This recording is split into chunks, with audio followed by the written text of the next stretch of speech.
Sometimes you have no idea your life is going to change.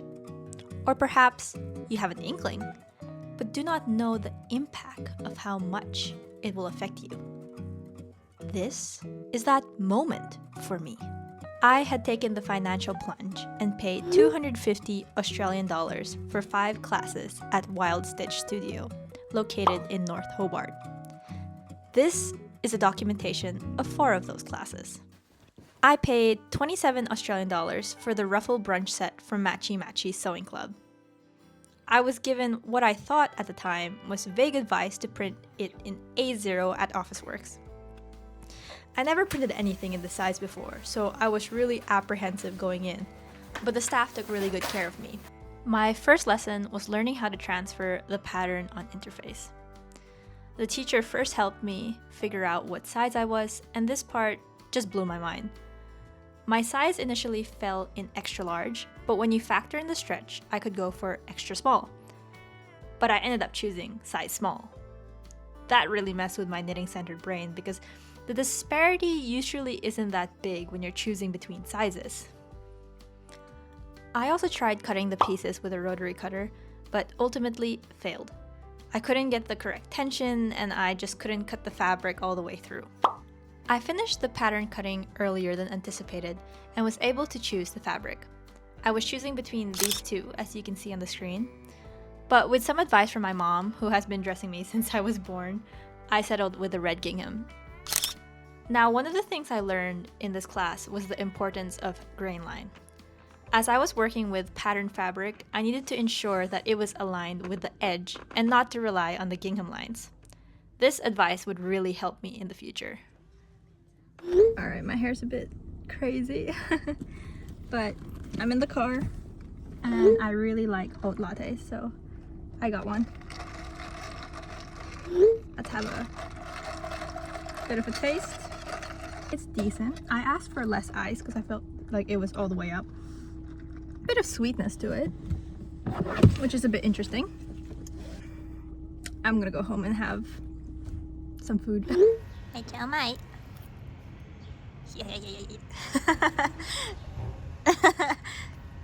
In the vein of celebrating craftiness, I purchased my dream display cabinet secondhand. It was delivered on my last night shift of the month, so it was a sweet treat for me. I don't know about the quality of the fabric, but I'm gonna have to learn somehow.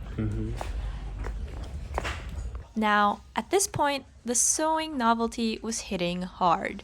I wanted more fabric and some of the basic tools I used in my class to do some pattern cutting at home. I like how they have like Australian prints and stuff. After a trip to Spotlight, Andy helped me clean the display cabinet. We wiped every nook and cranny with vinegar diluted with water, wiped it off, and then used a cleaner and shiner from Bunnings. Through arranging my yarn, I was able to see that I had 11 whips. Yes, 11. And I have to frog 3 of them, so I can actually use the yarn. I really should go through this pile before buying more, but I actually got a call from Salamanca Wool for me to go pick up some yarn. I want to make the most out of my $50, so I had decided to prep before each of my classes. This particular night, I was feeling overconfident and decided to trace the top pattern in the chance I would get to it tomorrow.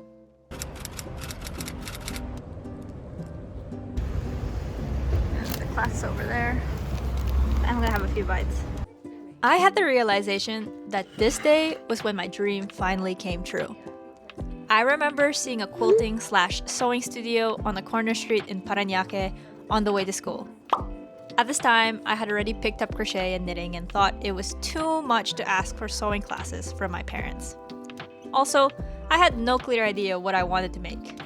All I knew at the time was that I wanted to keep creating. In this class, it was the first time that I had ever touched a sewing machine in my life. I was instructed to practice on some paper before actually stitching on fabric. My stitches weren't straight at all, and I was feeling a little crestfallen at this point. But it was a completely different story when I tried on fabric. It was smooth as butter. The instruction given to me was vague, but enough for me to go off of. my first line of stitching involved turning corners for the inner sleeves. And the teacher told me to raise the foot if I was having a hard time free-handing a curve. But I had so much fun, and it didn't look too bad.